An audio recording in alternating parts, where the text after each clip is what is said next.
Nice!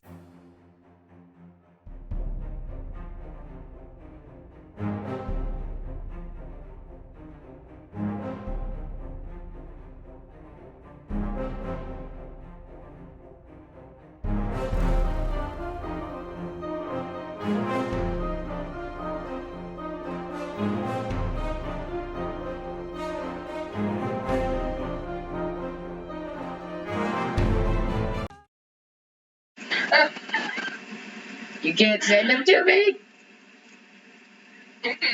Ah, that sucks. Well, welcome everybody to Apocalypse Otaku! We ran late. Welcome! We ran late today. I have a headset now. This is Apocalypse Otaku, and you are not mistaken. No. I am Star, and Otaku girl. Is, Otaku girl. and yes, Kenshin has my back. Yeah. So we have a lot to cover. We got DVDs, manga, we got mass dancer coverage from last night, and maybe a bit more in between in, not Toonami schedule, Adult Swim schedules, and voice actor birthdays we have today. And did you notice our background? It's showing all of our anime titles that we love to talk about so much in a slideshow format, because it's awesome. Yeah. So let's... You thought it was a boy, and now you're not. No, it's a lady. So let's see. I'm gonna see who... Well, let's start with the masked dancer. Alright. So the masked dancer was on last night. It was down to Exotic Bird, Cotton Candy, Sloth, Zebra, and Tulip. So it was 5 heading into their semifinals. But I'm trying to think. I missed Tulip's and Zebra. I missed Tulip's performance, and I literally caught the last half of Zebra's clues, and I still don't know really who it is, because my television was acting wonky, or is my antenna. But I did see Sloth perform, I saw Cotton Candy perform, and I saw Exotic Bird perform. They did great. They all did great.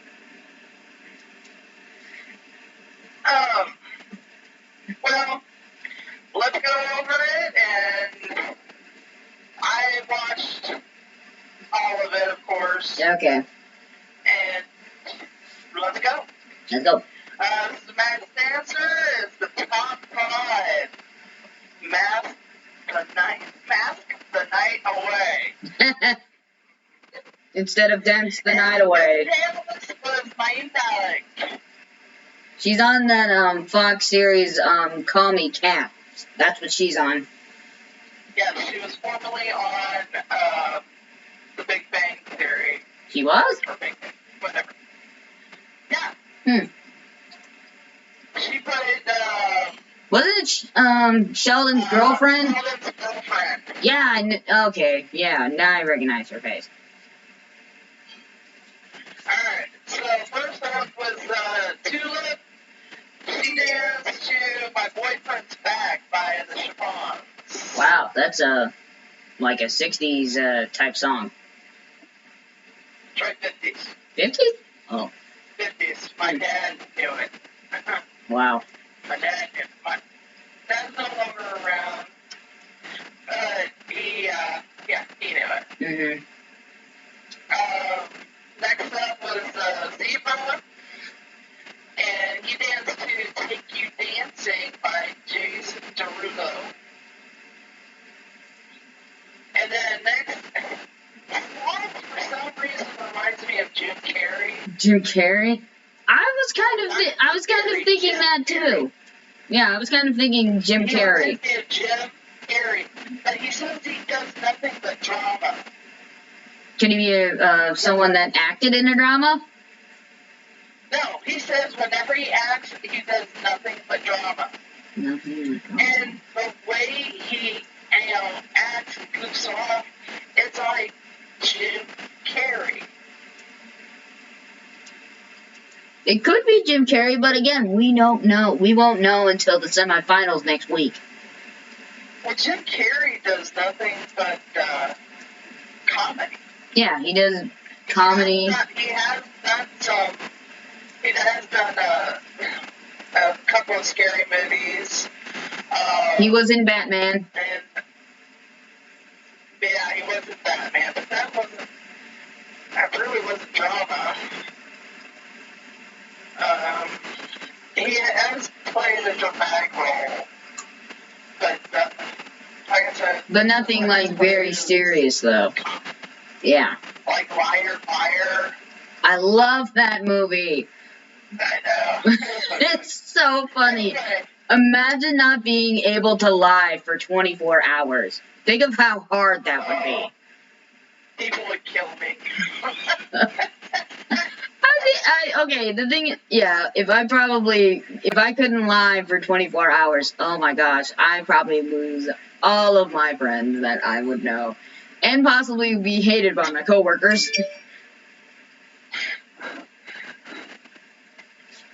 That's the reason why I would just lock myself in my room. I would not go anywhere. And put headphones on and... Just listen to music and eat, just have takeout.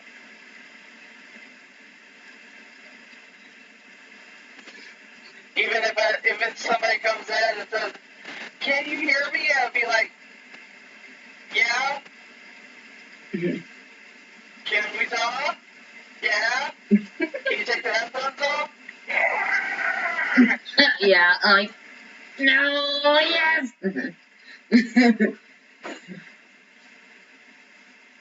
Alright, so the person that we're talking about is Bob. And he danced to the Twist remix. By the way, that it's supposed to be kind of like a Bollywood dance. It was made by Raj Shivar. It's an Indian I name. don't know how to pronounce it. I'm sorry if I screwed it up. But that's as close as I can get.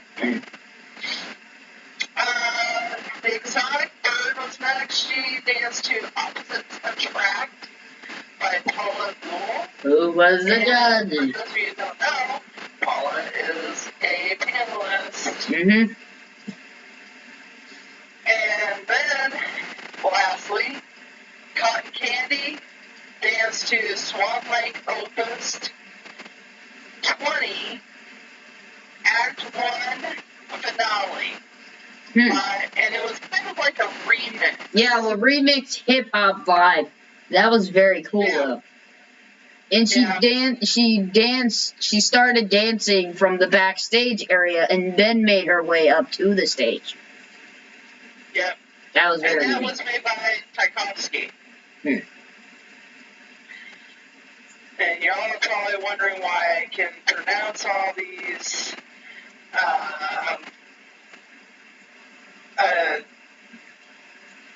old names because, well, I was the strings.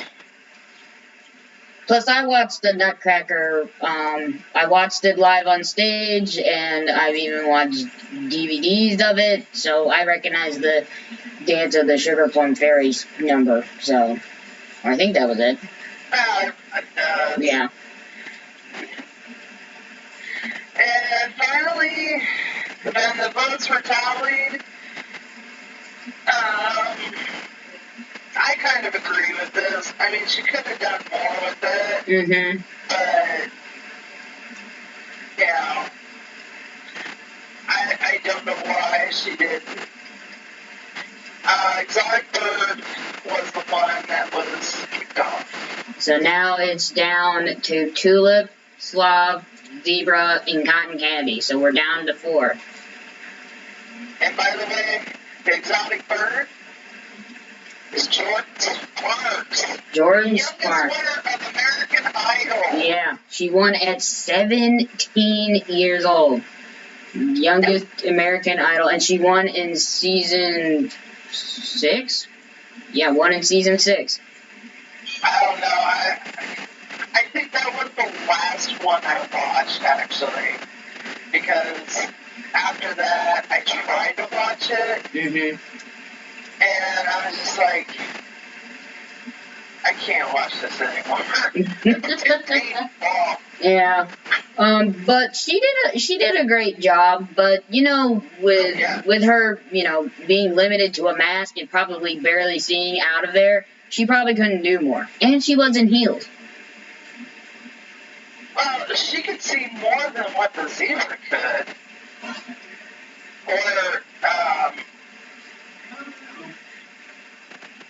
Or the tulip. Because with the tulip, they had to do it all by timing. Because at the end of the performance, she had to turn around just in time to catch a pillow so she could smash him upside the head with it. I have to definitely watch Tulip's performance again. We'll have to watch Tulip's performance. She probably could have done that more with it. Because she had that, you know, big opening. Big bird beak, yeah. Everybody has their limits. But I'm curious to see who are the remaining 4 that are under their mask. I'm very curious. I want to know who Sloth is. I really do. I'm thinking Sloth is probably Will Ferrell. No. He says he does more, you know, dramatic roles than he does comedy. I mean, the suit can be deceiving. You know, deceiving. So it could be somebody like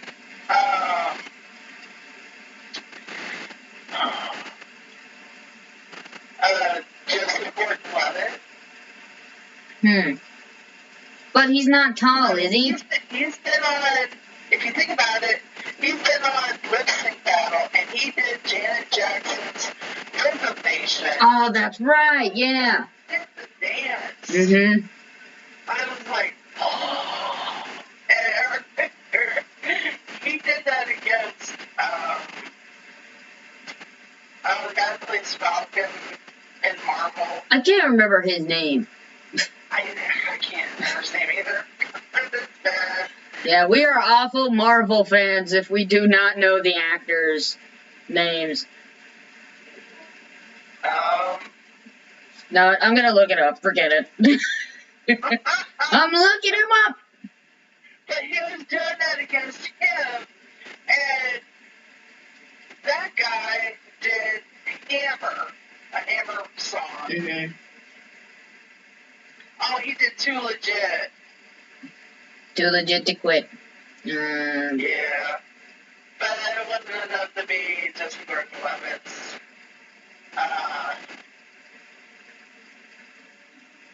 Resignation. I miss that show. I really do. Lip Sync Battle. It's now on, like, Paramount Plus now, so... That's the same channel. Let's see. I think... Okay. Are you talking... What? Paramount Plus? What's that? You know, it's a streaming platform. Almost every program is getting its own streaming platform now. You know, like Paramount Pictures? Yeah, I know Spike went to Paramount. So... Yeah, because it was on Spike. It was on Spike TV. Lip Sync Battle was, and now it's like older episodes of Lip Sync Battle are going to be on Paramount Plus. And I found out who's been playing Falcon. His name is Anthony Mackie. Anthony Mackie? Yeah, Mackie. He's the one that says, cut the check. Yeah.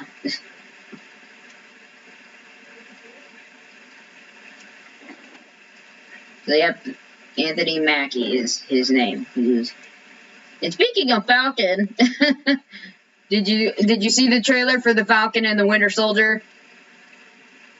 Which one? I just saw one of them, and I'm thinking, oh my gosh, I'm so ready for it. I've been watching WandaVision actually. I know. I'm trying to think. They don't air the new episodes until tomorrow. I know. I can't wait. It's supposed to be getting good. I was kind of taken back. I think it was maybe episode 3 or 4. So most likely, WandaVision happens after Avengers Endgame, because when the lady that's in Wanda's world comes back.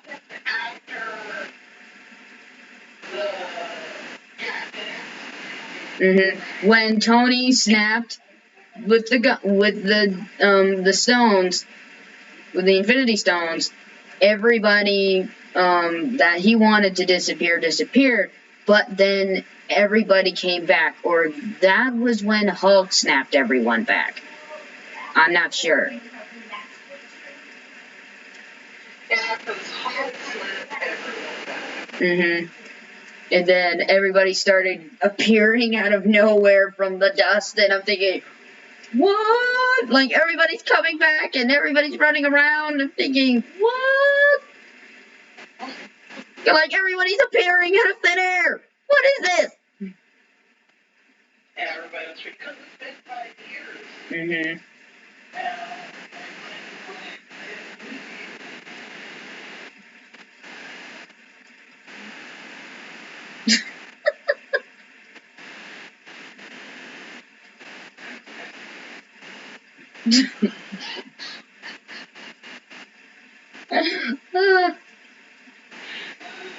Oh my gosh. But WandaVision's getting really good. I can't wait for episode 6 of WandaVision to come out tomorrow. I'm so ready. Oh yeah, that's supposed to get really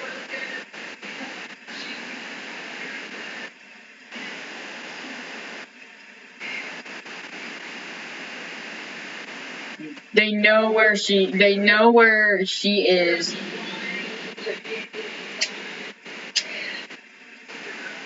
What is going on? Yeah.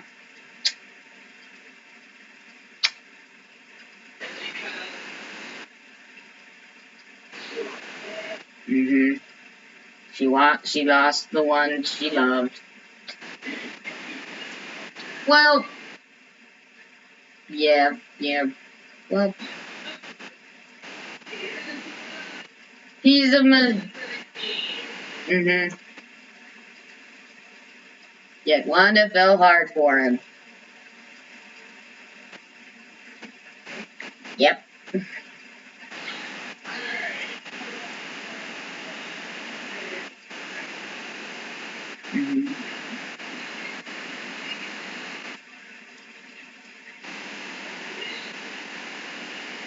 Oh yeah.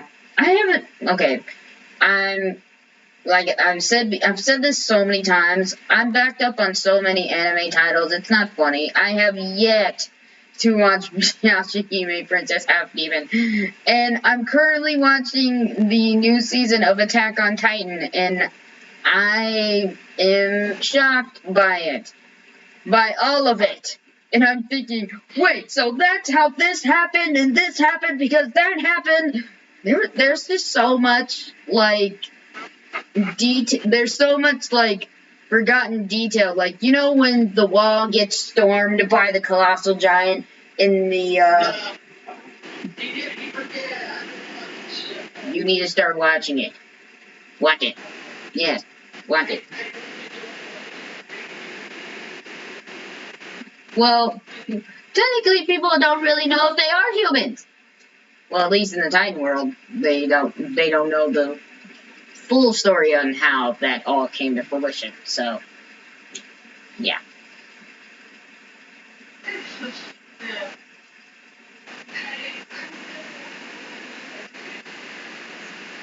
Mm-hmm.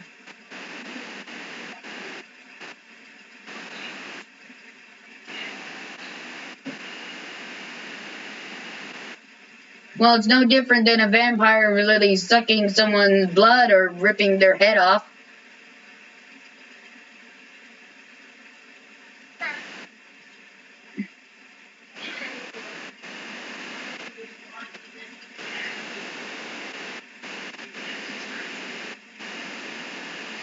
I don't get how it grosses you out. It's not real. No. I don't know. It's not real. Oh, I have one thing. So, I know it's not real. yeah, we know it's not real. But there's one thing that I saw on my Netflix when I saw some notifications of stuff that came out. And I screamed with joy when I saw this little snippet that's, yes!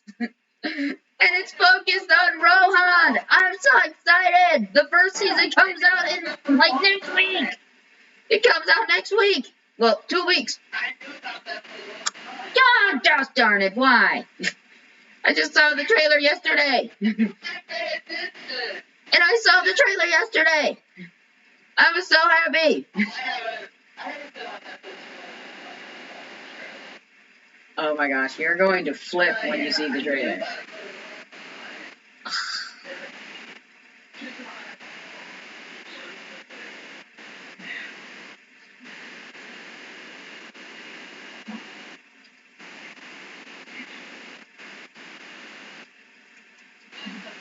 Mm-hmm. I'm so excited. I'm so excited for it.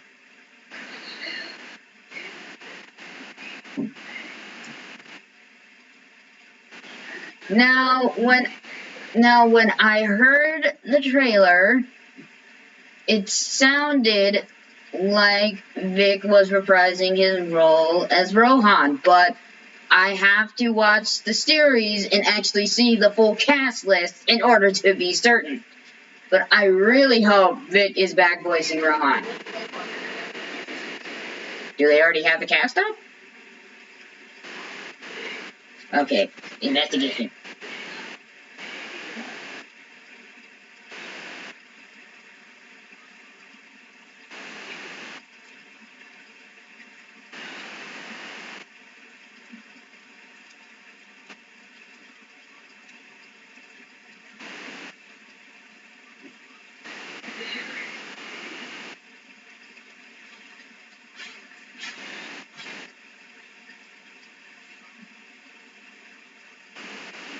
Cast list?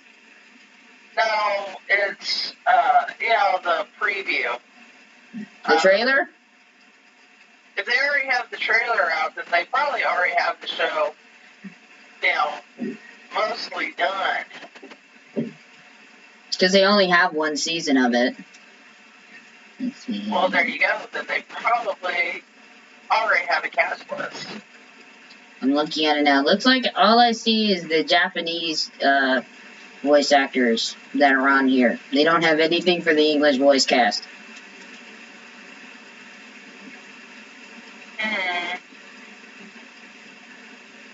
Oh. So much for getting my hopes up. But I'll find out when they release the first season on the 18th. So. Has anybody asked him? No. Because probably no one brought it up during his Twitch stream 2 days ago. Well, I guess we'll find out when it's on Netflix. Mm-hmm. Which is in how many days? 2 weeks. Well, then you have time to ask him. True. I doubt he'll confirm it. No. It'll probably be one of the things that he cannot talk about. I was like, I can't say. Yeah. And he did talk about having a couple of con appearances. He just didn't say where they were. He just says he has some con appearances coming up. He didn't say where, and he didn't say what cons. Well, that stinks. Yeah, I know. It does stink.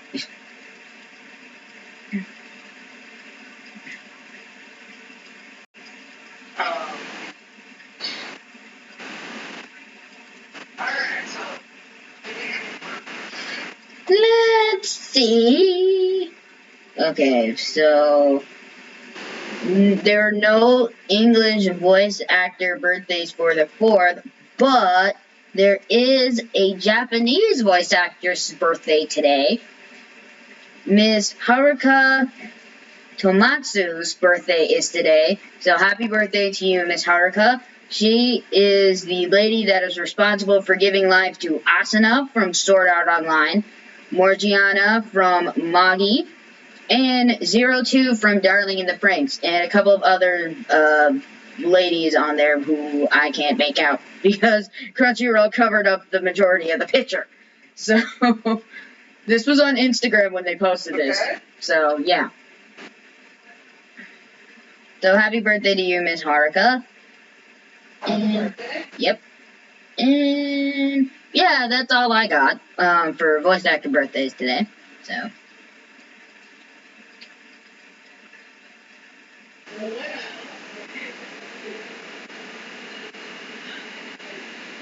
It's actually Adult Swim, but who really cares right now?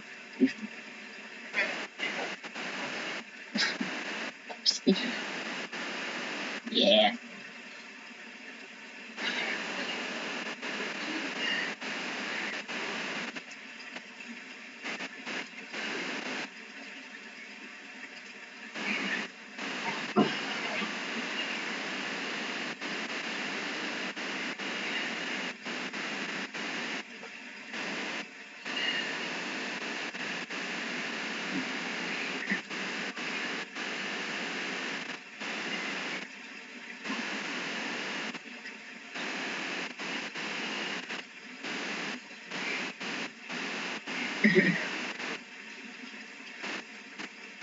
Did you say made me or named me? Sound like you said Mama made me sheriff.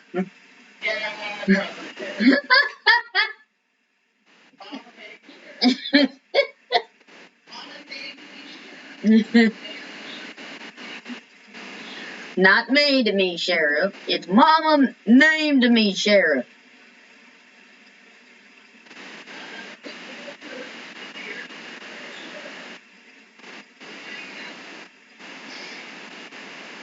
Yes. Mm.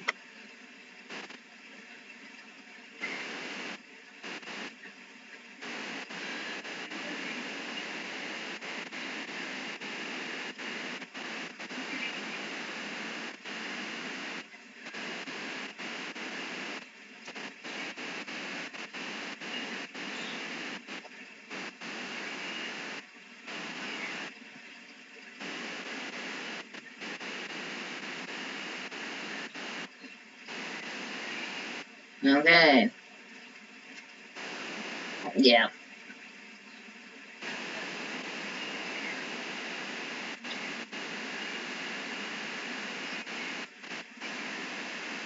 Bob Burgers.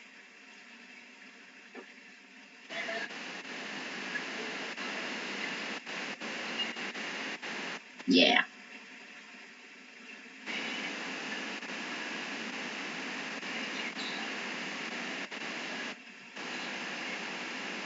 Let's go!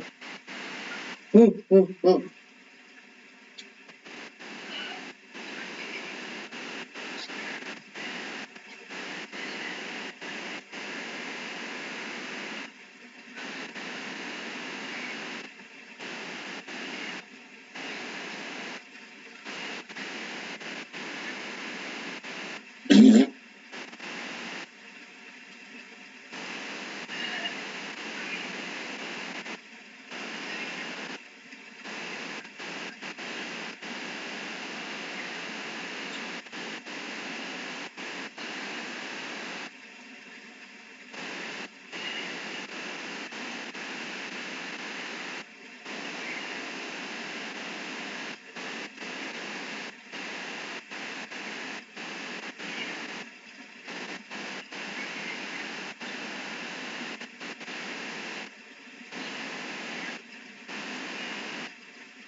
Final space!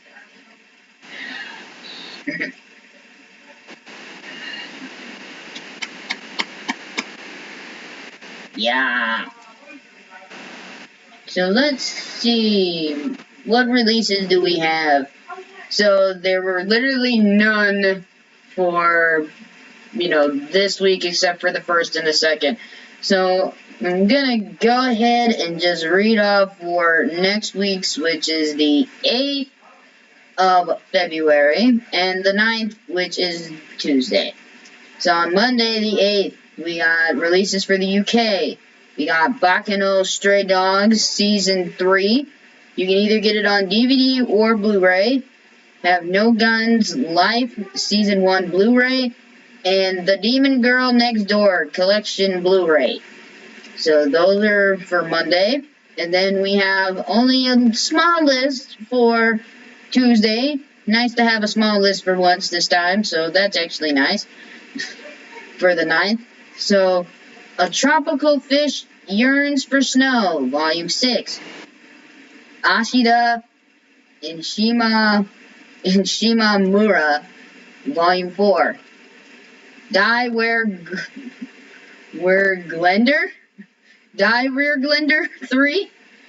That is an odd title. Okay. Disney Frozen 2 manga. Wow. That is unique. Yeah. Even Though We're Adults, Volume 1. Full Metal Alchemist, Full Metal Edition, Volume 12.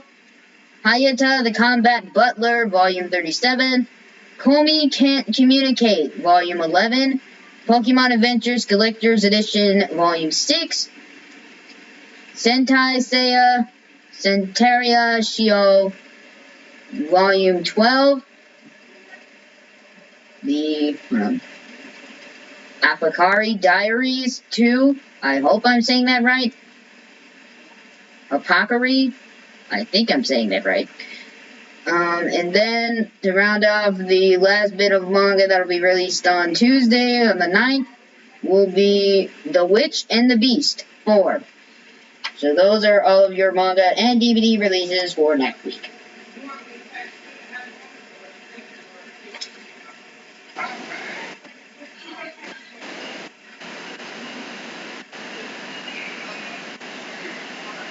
Woo!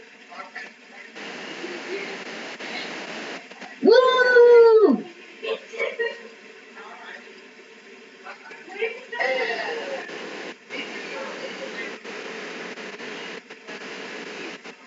Mm-hmm. Okay.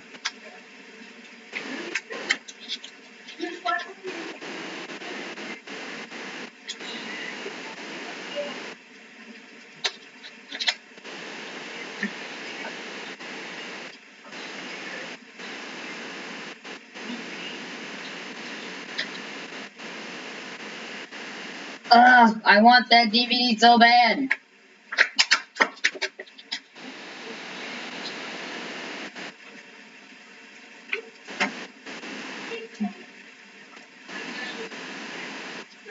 Well, my TV can actually play DVDs on it, so pretty sure it can play a Blu-ray.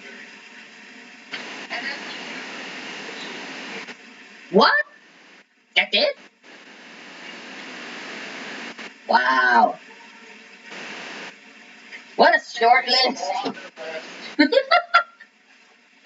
Yeah, that is a short list. But this list won't be short. And the list that I'm talking about is our Hellsing vs. Castlevania Battle Royale. Woo! And I had to put on the polls this time, there must be a winner for each battle, and I underlined it on the first battle that I made. So we don't have any tiebreakers like we do all the time. Something like, and I literally put it right here on the first poll. It says we are down to 8, but who will make it to the semifinals? It says it's time to see who moves on to the semifinals between Hellsing Ultimate and Castlevania. And there must be a winner for each poll, and I underlined that when I made it. So I'm thinking, like, people get it. We get it through people's heads. So we are going to start off with Castlevania. Not Castlevania. Helsing. We're going to start with Helsing first. Reading at the wrong thing. So it was Alexander Anderson taking on the Captain. And 13 people liked it, 11 people voted. Neptune chose option 2, so she went with the Captain. But don't worry, don't look discouraged just yet. So the lovely people on Anime and Nemo made it a lot easier. So the Captain, 18.8. While Mr. Alexander Anderson, 81.8. That's what I figured. Yeah. So Mr. Alexander moves on. For some reason, when I said Alexander, I almost wanted to say Alexander Hamilton so bad. I'm thinking, like, no, it's not Alexander Hamilton. It is not Alexander Hamilton. Okay. And then our next is basically Alucard taking on someone that he let be his right hand, if you will. So it's Alucard taking on Sarah Victoria. 14 people like. What? Saris. Okay.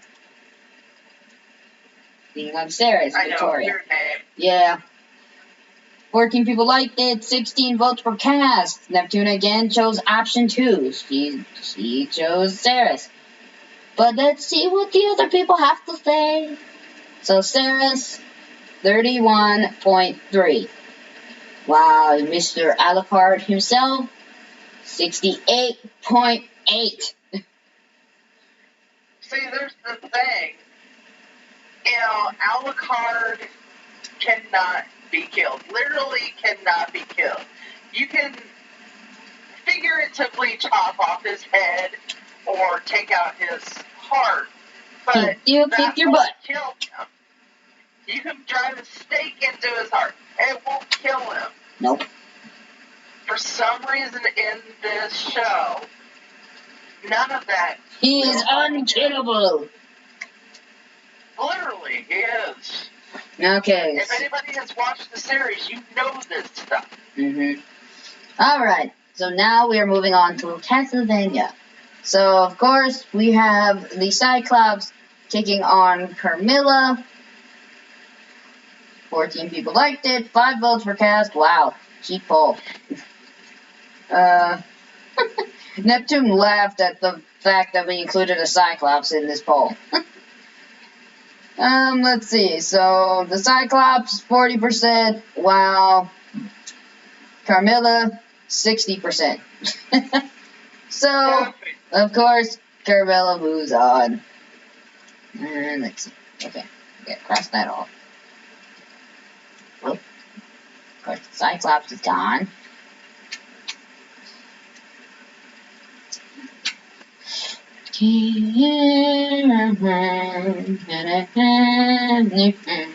Okay.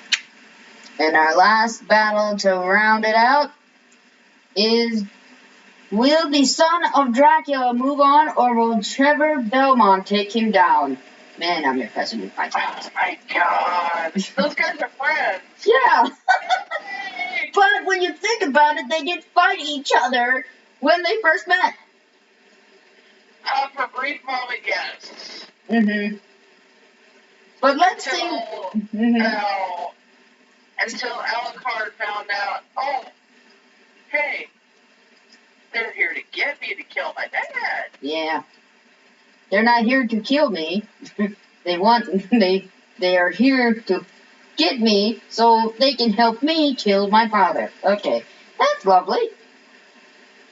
Alright, so 16 people liked it, 10 votes were cast. Neptune voted option 2. So she chose Trevor Belmont, who, by the way, had 30%.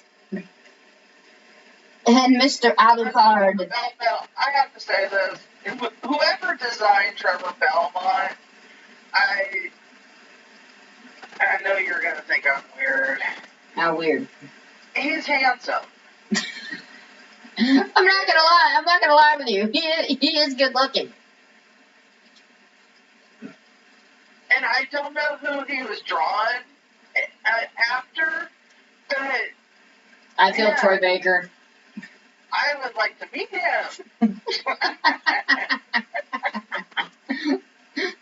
I'm like, oh, you're the one that's supposed to be Trevor Belmont. Yeah. Pretty sure you're probably able to look up, I think the artist of the show, I think, but I don't know. I definitely want to meet the person that actually made the art for Castlevania, because the art and the sequences are breathtaking in that show. Oh, yeah. But as it pertains to the poll, Mr. Alucard moves on with 70%, not 17. I was about to say, that'd be a wacky O. Okay.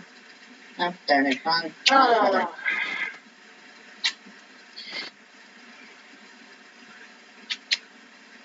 So, we have Miss Carmilla taking on Alucard. You know what it's gonna be? I bet it's gonna be Alucard versus Alucard. I bet it's gonna be the same as in the show. Yes! I'm willing to bet Alucard is gonna take on Carmella in the show. Yeah. Because the way the other side is coming out, it's Alucard versus Alexander Anderson, which is the same way it was in the show. We have yet to see Carmella face Alucard yet. I know who's gonna win that battle. Yeah. But again, we won't know. I know who's gonna win. Well, I don't know who's going to win between Carmella and Alucard until I watch the series, because I don't know if they do face each other.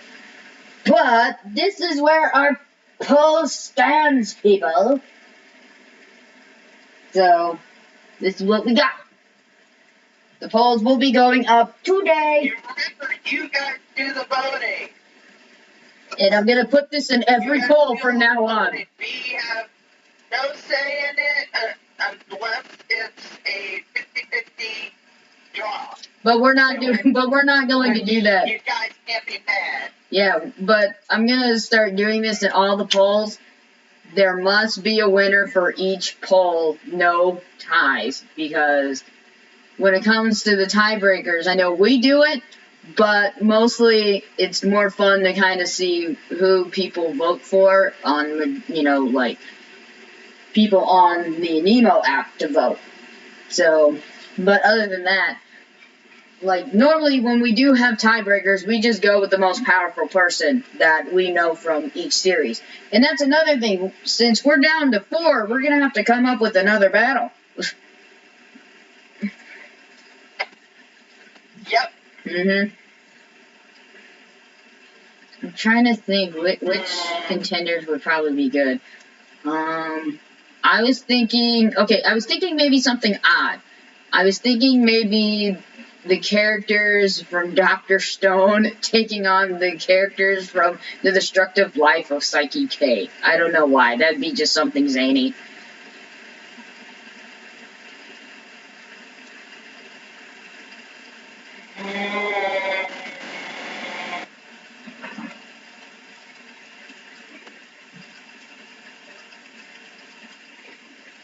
Or we can do like a battle of brainiacs or something.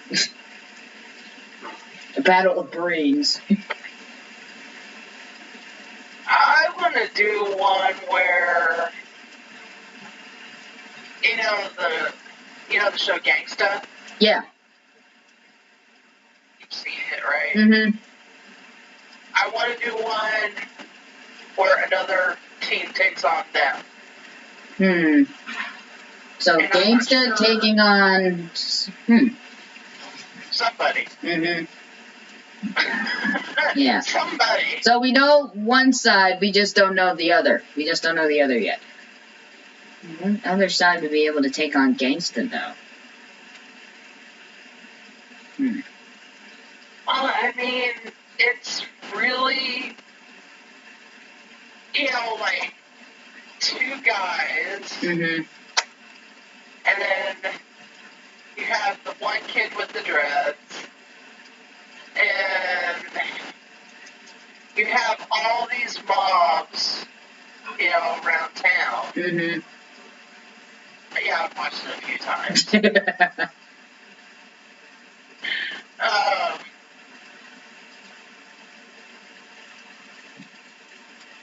So I think there would be a fair bit, to work with in Gangsta. Mm-hmm. I mean, it does go for, a lot of episodes. Let me see. It doesn't say how many episodes. Even though Drifters does. Mm-hmm. But, I want to say Gangsta goes for, maybe 12 episodes. I think 12. I'll have to look at Usually it that's back to how you next week. many. Usually that's how many they can fit on a DVD or Blu-ray. But I know Drifters has like 2 DVDs in there. Mm-hmm. Or more. I think the same thing was with Gangsta. So we'll have to figure something out. Mm-hmm. So we just know Gangsta is gonna face some other anime. We just haven't figured out what that anime is. I think I might have figured it out. Oh, do tell. Just by looking to my left. Gungrave. Gungrave. I don't think I've seen that one. I was thinking Psychopaths. Gungrave. I was thinking Gangsta versus Psychopaths. No. These are 2 shows that have mobs in it. I mean, Gungrave is like one big mob. Mm-hmm. And Gangsta is like, like a hired gun type deal. Mm-hmm. But they work for mobs around town. Alright. But I think I have to maybe watch one episode of Gungrave so I know what I'm dealing with. So do you want Gangsta and I'll take Gungrave? You'll have to watch more than one. Okay. Trust me, you're going to have to watch more than one. You may have to watch the entire thing. Mm-hmm. Because it's... it takes you from one thing to another thing. Mm-hmm. It takes you from, like, the present time to the past. And then gradually go up in the past till you get to the present. Wow. I thought it was a good show. I mean, not a lot of people did, but it's derived from a video game. Oh, okay. So it involves time travel, kind of? Not like for real time travel, but like you can it sticks with current events. What they're doing is what the show does is it starts, at present time, what's going on right now. Yeah. And then it stops the show and it takes you back to when everything started, how they got to where they are now. And why Brandon Heath is the way he is. It's a really good show. I'll definitely have to watch the full thing. I don't have any guns, but yeah. If you're a gun fanatic, you'll love it.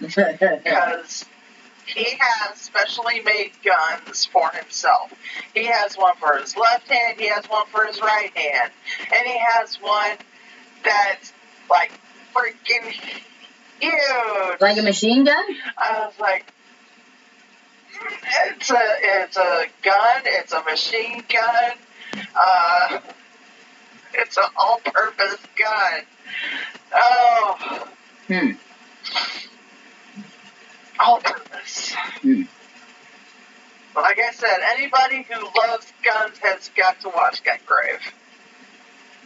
Or at least play the game.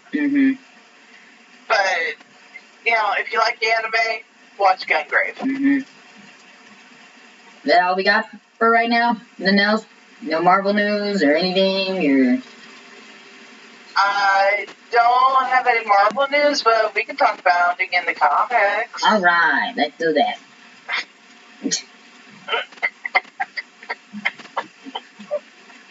I'm sorry. If I can find, if I can type can't about take him seriously anymore.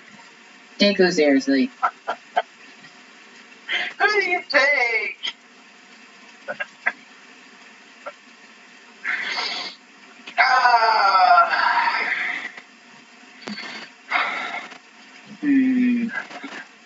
Oh, okay, they got some. Now you see what I mean? Now you see what I mean? Where?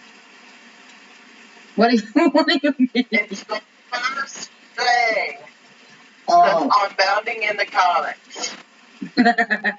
Yeah. Yeah, I see it.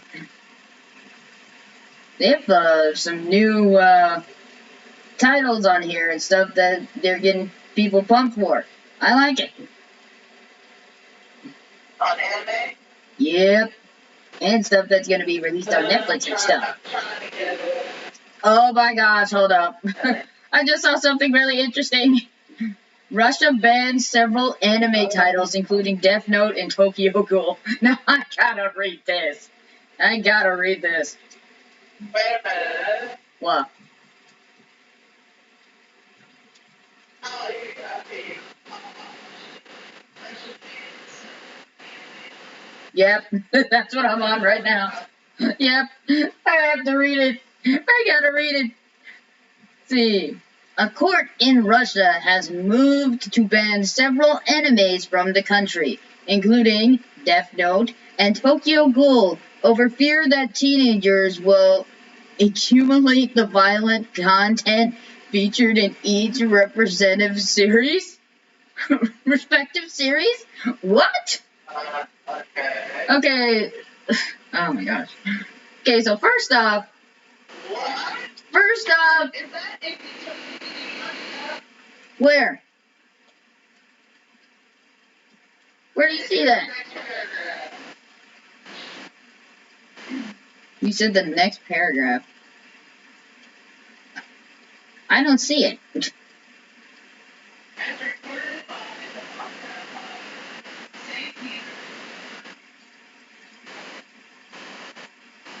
Kolbinski.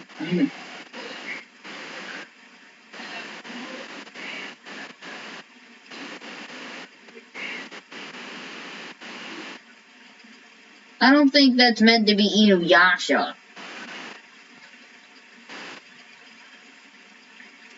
It's saying that with state prosecutors arguing.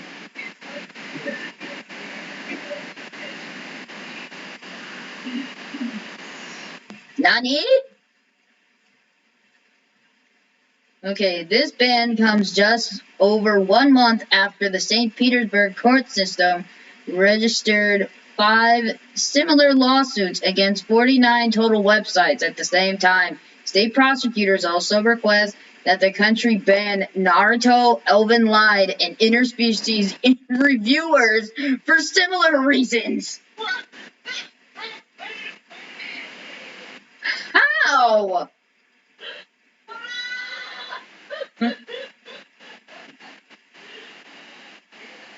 Why? Okay. Oh man. Okay. Let's see if there's any light at the end of this crazy tunnel. It says the ban currently appears to only extend to digital distributions and streaming platforms, as Death Note and Inuyashiki was banned from distribution on 2 websites, while Tokyo Ghoul found itself barred from only 1 website. According to the state IRA Novistis news outlet, these bans currently only apply to the specifically named websites. Through as of writing, the sites in question have not been widely identified. Of course not. Yeah.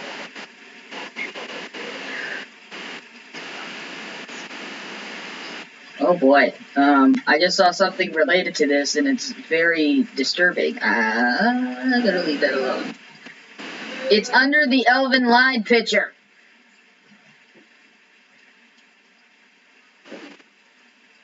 Yeah, it's...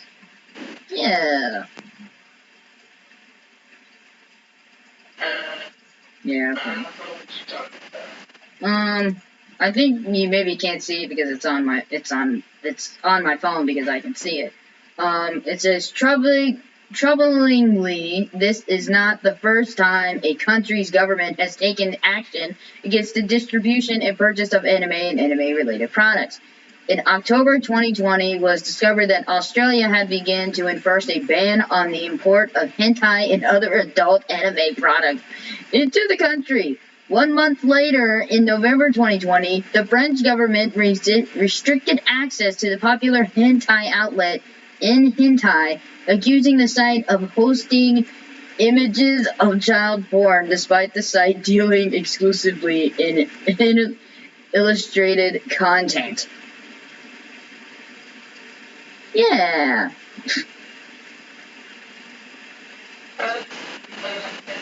Yeah. Like I've said it before and I've said it again. Anime and politics do not mix. Why don't people get that through their heads? The only thing that's going through their heads is air. Yeah, that's true. Alright, so what do you guys think of Russia's move to ban anime? It's stupid. Let us know your thoughts on social media or in the comments below. Yeah. That's what it says on the site, but we also want to know what you guys think in our comment section about this. Because anime and politics do not mix. It doesn't work well. No. It's like oil and water. No, it doesn't. I mean, we don't tell them not to watch, adult-oriented films. Yeah. That are not illustrated. Mm-hmm. Why do they have the right to go around and tell us, and I'm not talking about Russia, I'm talking about lawmakers here. Mm-hmm. Why do they have the right to tell us what we can and cannot watch? Yeah. In our own home. Mm-hmm. If we're not hurting anybody, what harm is it going to do? Yeah. Just leave it alone. Leave me alone! Let me watch my anime in peace.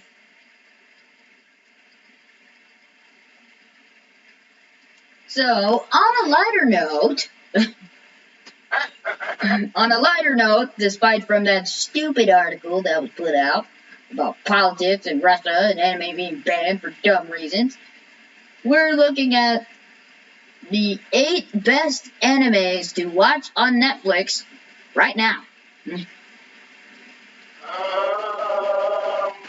Where's that at? I think it's, yeah, you found it?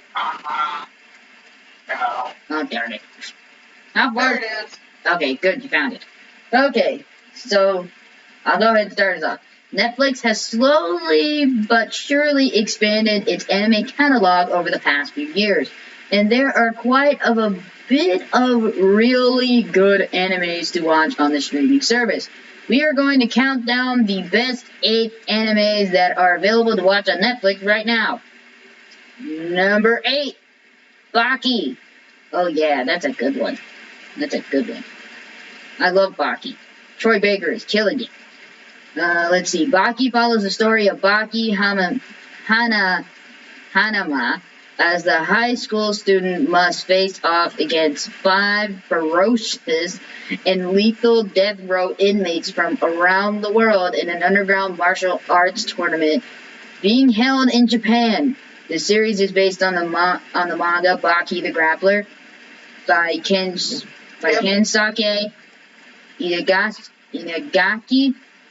Itagaki, and specifically adapted the most evil death row convict saga. Here's the official description from Netflix. While martial art champion Baki Hama trains hard to surpass his legendary father, 5 violent death row inmates descend upon Tokyo to take him on. That is the full description of what the series is about. Let's see. Number 7. Yeah. It's very like gory and gritty and a lot of muscle-bound dudes. And if you guys think that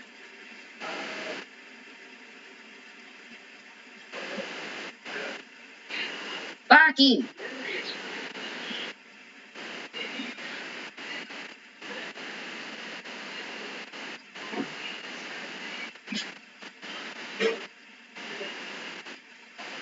Oh yeah.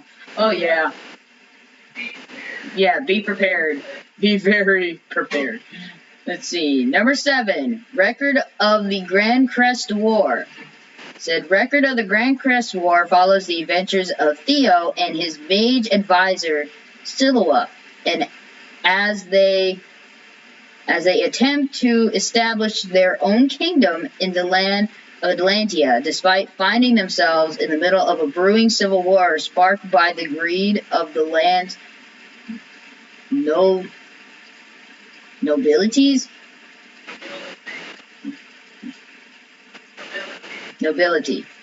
Theo and Silua must use their wit, strength, and the diplomacy to outmaneuver their opponents and even their allies if they want to survive in this world. Record of the Grand Crest War is adapted from the Japanese light novel and tabletop role-playing game written by Ryo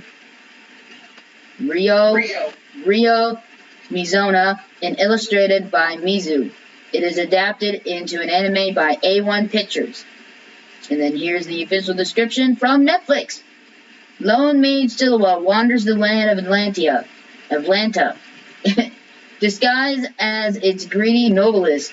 When she meets knight-errant Theo, she sees a chance to create peace. And number 6, The 7 Deadly Sins. I know. I gotta be higher than that.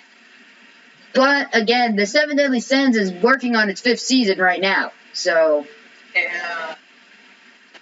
Alright. The 7 Deadly Sins follows the story of Meliodas and Elizabeth as they attempt to reunite the powerful Order of Knights called the 7 Deadly Sins. Not only do they seek to reunite their disbanded order, but they also work to protect the Kingdom of Leonis and sinister forces that have infiltrated the land's protectors, the Holy Knights. The series has a little bit of a Lord of the Rings flair as it follows the 7 Deadly Knights as they travel throughout the land on their quest to find each other and protect Leonis.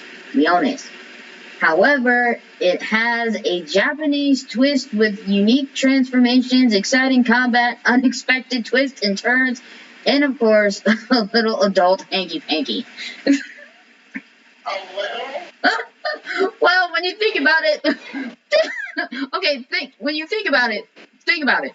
Because Meliodas is always looking up Elizabeth's skirt and always just trying to get in her, like, bosom for some weird reason. And Bryce Papenbrook plays Meliodas so well. And I'm thinking, yeah, that's just Bryce. But it's a good series. It's a good series. If anybody is wanting to watch any anime, definitely check out the Seven Deadly Sins. Great series. Great series. Let's see. The anime is adapted by Nakeba Shizuki's manga that is still ongoing and serialized in the Weekly Shonen magazine. So the manga is still going. So possibly there could be more seasons of the Seven Deadly Sins if the manga is still going.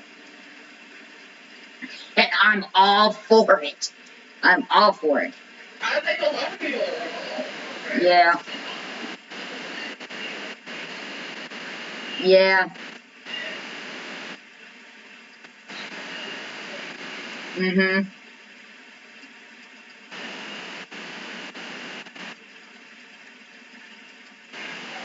Mm-hmm. Yeah. Very true. Yeah, I'm definitely looking forward to the season 5. I already saw the trailer for it. I'm really looking forward to it and see how it goes. So, and then of course they give the description on how it goes. When a kingdom is taken over by tyrants, the disposed princess begins a quest to find a disbanded group of villain knights to keep taking back her realm. What? Yes, I am. My show, Celeste. Oh my gosh. My sister came in the room. The struggles of working from home, everybody, okay? But as you read, as this pertained, basically about a princess tracking down some disbanded knights to help her kingdom thrive. So definitely do check it out.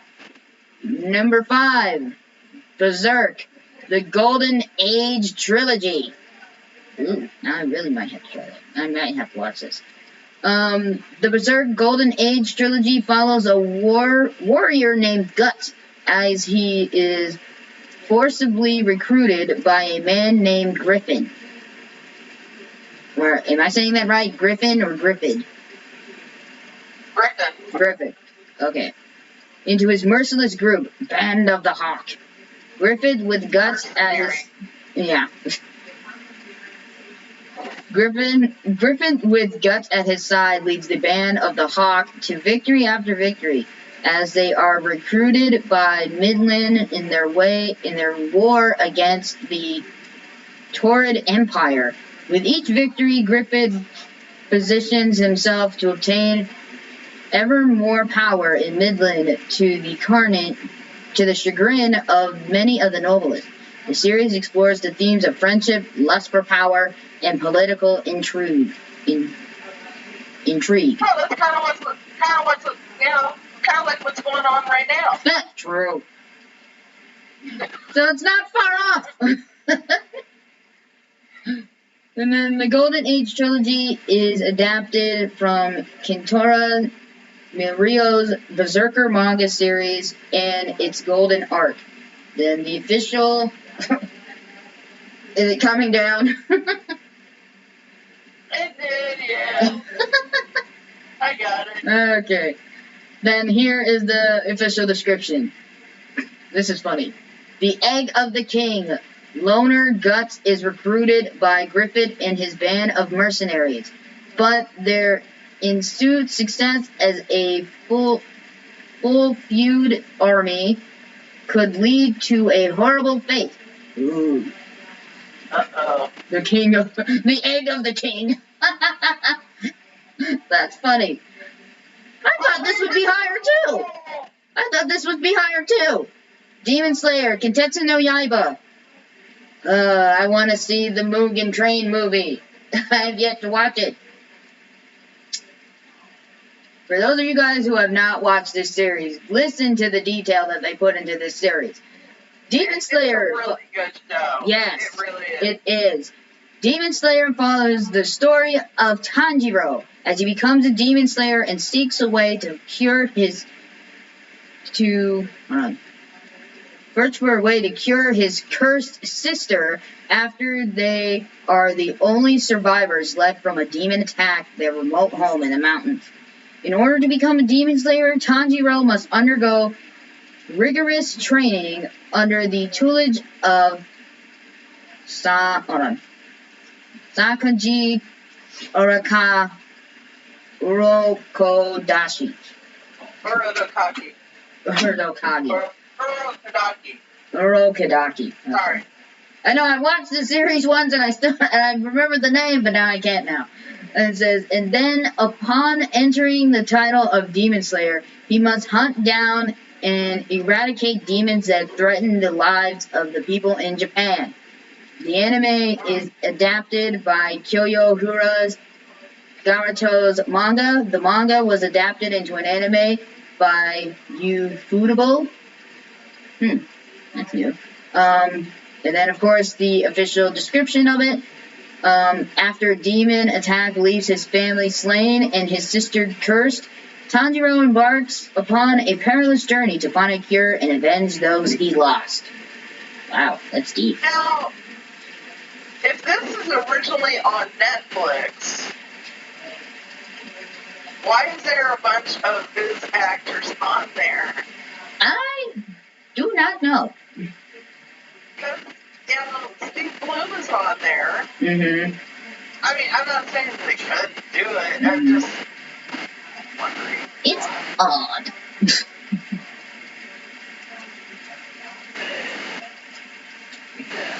Yeah, we never know. Alright, number 3. The Godzilla trilogy. I think I've seen 1 and 2, but I might have to go back and look at it. So let's see. The Godzilla trilogy is a bit of a cheat since it's 3 films taking up one spot. The 3 films of Godzilla, Planet of the Monsters, Godzilla, City on the Edge of Battle, and Godzilla, Planet Eater. The trilogy follows a group of human refugees who flee from Earth after Godzilla begins destroying the planet and physically remaking it into his image. Okay. It is specifically focuses on Captain Haruno Sasaki, who wants revenge against Godzilla after his family was killed by the giant monster. It says, alright. He actually convinces the refugees to return to Earth after they are unable to find any inhabitable plant. Hold on. I'm getting confused with my words. Hold on. It says, after they are unable to find another habitable planet, and their resources are beginning to diminish.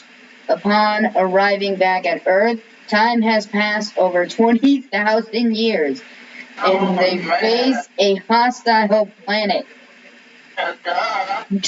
Yeah, of course.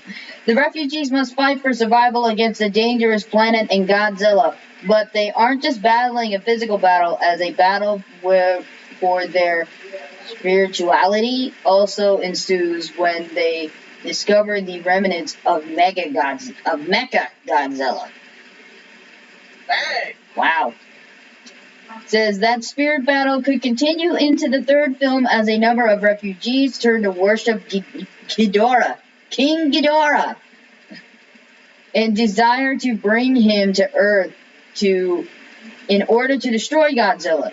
There's a poignant message about hope and despair, and that you can still be hopeful even when you face death in a losing battle. Wow. And then the official description of Godzilla, Planet of the Monsters. The desperate group of refugees attempt to recolonize Earth 20,000 years after Godzilla took over. But one young man wants revenge above all else. Number 2. Oh! Mobile Suit Gundam Unicorn. That's number 2. Yep, I've seen it. Yep, I've seen it. See. Mobile Suit Gundam Unicorn follows the story of and here Lynx as the pilot of the RX-0 Unicorn Gundam, and travels across the galaxy to uncover the secrets of the Laplace box. During his journey, Lynx finds himself embroiled in battle for space independence as he finds himself both aligned and opposed by the forces of Neon Zeon. The VITS Foundation and Femi Electronics and the Earth Federation. There's still so many big words. I can't read. The anime is based off the novel written by author Hatsushi Fukui, and character and Gundam designs created by Yoshikawa Yashishiko and Hajime Karaki. I hope I'm saying that right. I'm sorry if I butchered your names. And then the official description. When bank hero Lynx meets the mysterious Audrey Burns, he inherits the Unicorn Gundam and is swept up into the battle for space colony independence. And number 1 out of the 8 that should be watched on Netflix is Megaloblox. The title that you would screw up the most. Megalobox. See, now I'm messing it up. Megalobox follows the story of Joe, the junk dog, who makes a metamorphic rise through the Megalobox ranks as he hopes to become the best Megalobox fighter.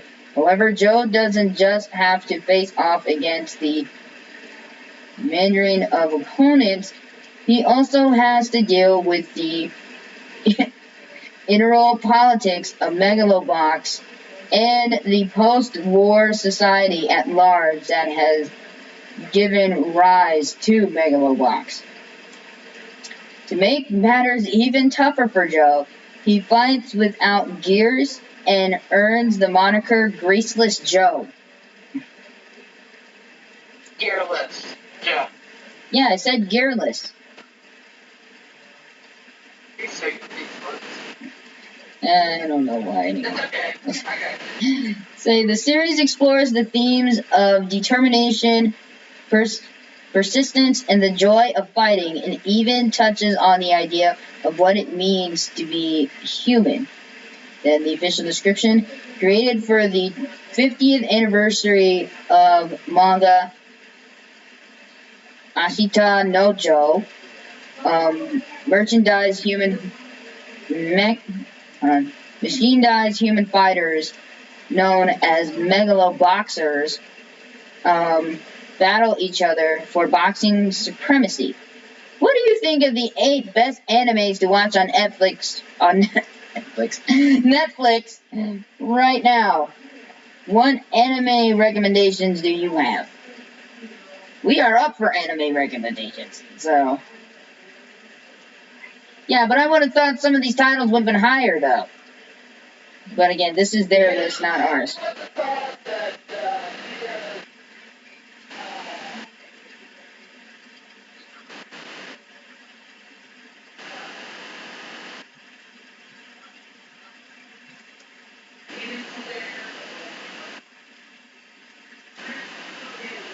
I would have thought the 7 Deadly Sins and Demon Slayer would have been higher, because when you think about it, I think the 7 Deadly Sins was probably one of their original anime series that they put out there.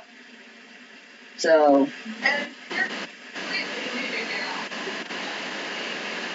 yeah.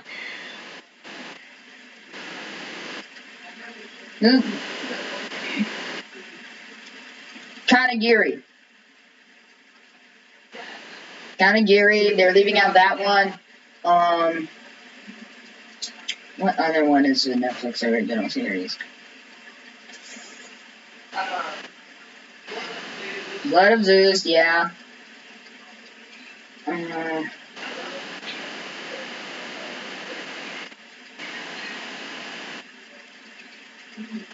I can't remember. But there's so many original Netflix anime series that they have put on their platform, and they're all amazing. Still would have thought, Demon Slayer and the Seven Deadly Sins would have been higher. I would have thought the Seven Deadly Sins would have been at least number 1 or number 2. But I was wrong. Nope.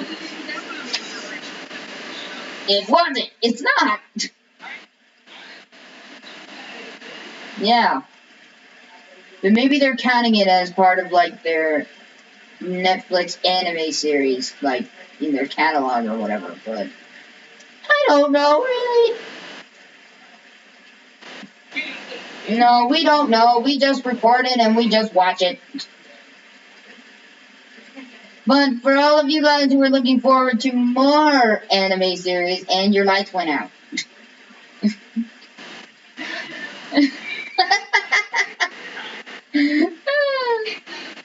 It does?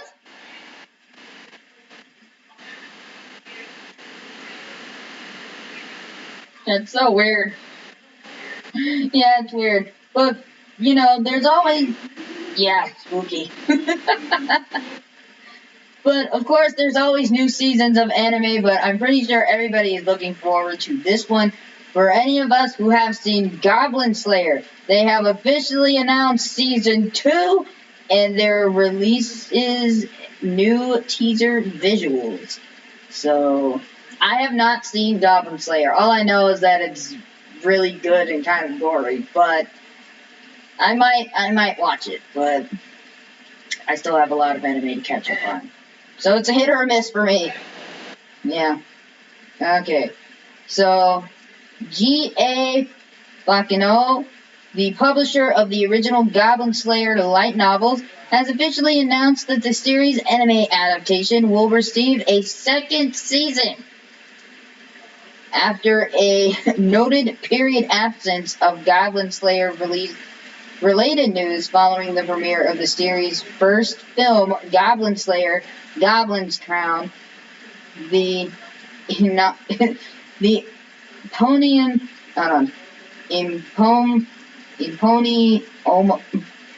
can't pronounce the word. I can't get the word right.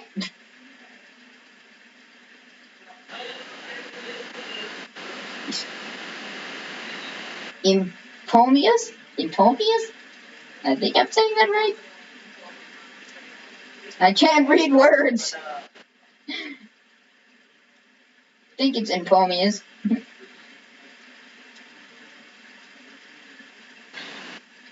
Yeah, the Impomius hero returns.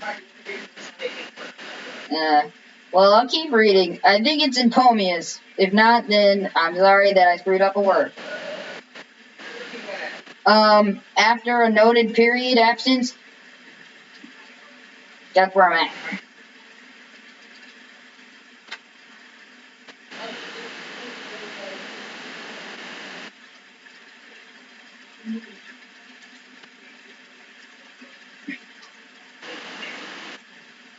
Eponymous, yeah.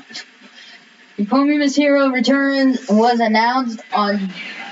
I know, I couldn't pronounce it either, so I'm going to leave it alone. It says it was announced on January 30th during a live stream hosted by G.A. Bakino in honor of the publisher's 50th anniversary. Wow. And then here's the Twitter post that's on here. It says, Demon Slayer TV animation, second production discussion. Visual teasers also revealed for the first time. So it's on their Twitter page. Again, we're late to the game, but wow, that poster looks cool. I'm curious though, will they actually show the man's face though? I'll keep reading. It says, alongside Goblin Slayer's return, the publisher has also revealed 2 new pieces of teaser media, including a brand new key visual. Wow, that's pretty. And a recap of the series' main party members presented in the form of a short trailer. So if you want to watch the trailer, go right ahead. I have to watch it on my own time. Let's see. The series originally created as a light novel by author Kimo Kagu and artist Noboru Tanashi, Tananashi follows the exploits of a man known only by the titular monarch of Goblin Slayer, as he seeks revenge against the race of monsters that massacred his village. I'm not saving the world. I just kill goblins. Read an official synopsis for the series provided by Crunchyroll, where the series' first season can currently be viewed. It's added, rumor has it, in a current guild in the middle of nowhere, there is an extraordinary man who has climbed all the way to the silver ranks just by killing goblins. At the same guild, a priestess who just became a new adventurer has formed her first party. And the man who ends up rescuing that party when they get into trouble is none other than the Goblin Slayer. And your light came back on. Mm-hmm. Unfortunately for fans, and Kenshin keeps falling again.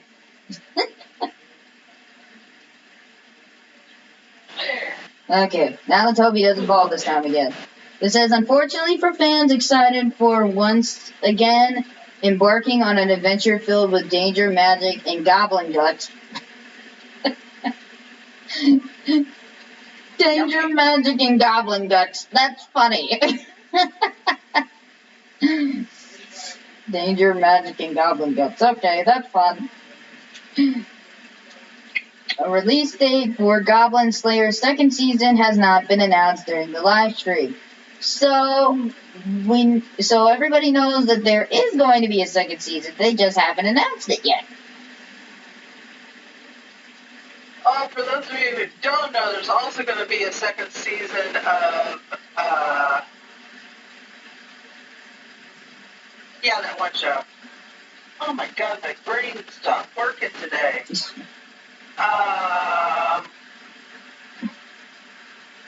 What show? What we were talking about last week. What were we talking about last week?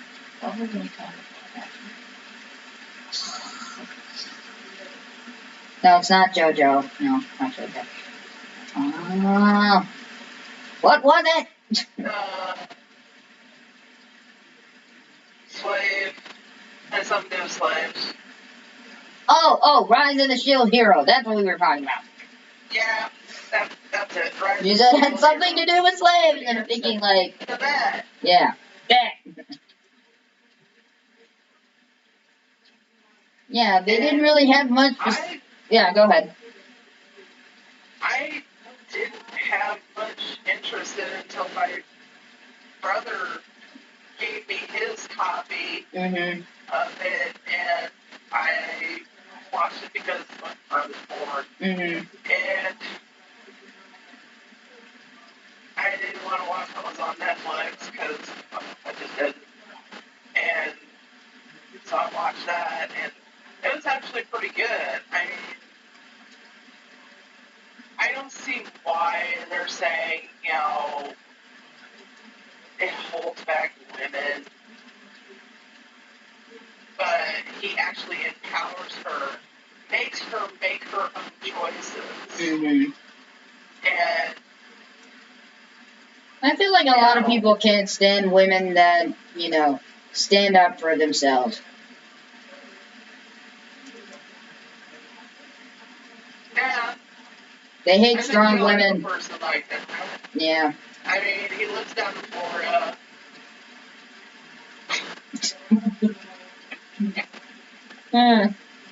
He lives down in Florida.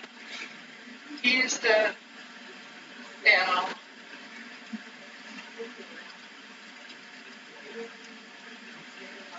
run things. Well, yeah. Try to. Anyway. Now we have a better person.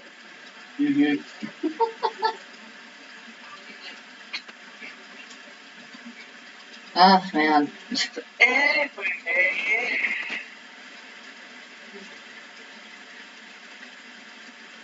Anything else? Nope. Nope. Can't really think of anything else to cover. But, yeah, we really have nothing else. we're good for right now.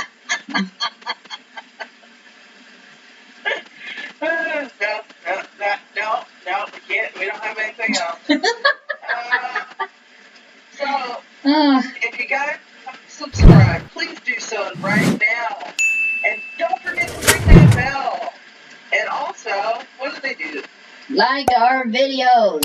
And also check out some of our voice actor interviews that we have done.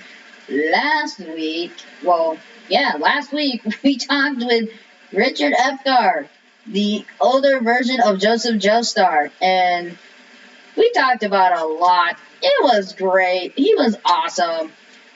Still working. He was. Yeah, still working on more. So nice. Yes, he was nice. He was good, awesome dude, awesome man to chat up with. Working on more voice actor interviews. Again, these voice actors are not making it easy for us. But we shall not give up! Something's wrong with me. Brian Drummond, we want to talk to you. Todd Heffercord, Johnny Boss, Caitlin Glass, so funny! And we would love to talk with any of you guys who are voice actors. We are open to any day that you guys want to do, because I'm pretty sure nobody's going anywhere due to this whole pandemic stuff. It sucks for everybody. At least your wasn't going anywhere. True.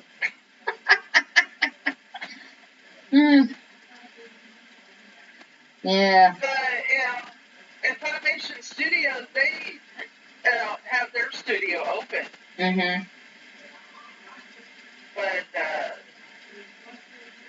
a lot of the people out of California, they have their own studio. They have their own studio. They just record from home. Yep. They send it, they record it at home and then send it. And if they don't like it, they send it back and say, do this, tweak that. I'm like, it just be that. Yeah. But yeah, guys, we are going to leave. So remember, subscribe to our YouTube channel, like all of our videos, and make sure you turn on the notification bell to get notified when we post, and all your related manga, DVDs, crazy stories about anime and politics. Yeah, we got you covered on everything.